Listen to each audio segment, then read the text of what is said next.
Hey everyone, welcome back to our channel How to Tutorials. Can't log into Discord or stuck on verification? Don't worry, here's how to fix it fast. First step, check internet and app update. Make sure your internet connection is stable, then open the Play Store or App Store and then update the Discord app to the latest version if available.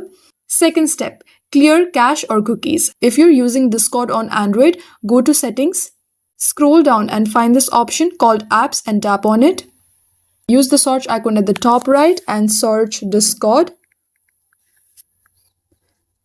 Scroll down and go to Storage and tap Clear Cache. If you're on browser, clear cookies from discord.com. Third step, try verification again.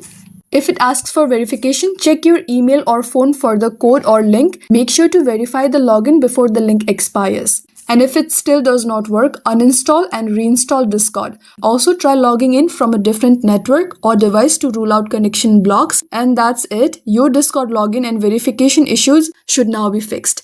Like and subscribe for more quick app fixes. Thank you for watching and I'll see you in the next one.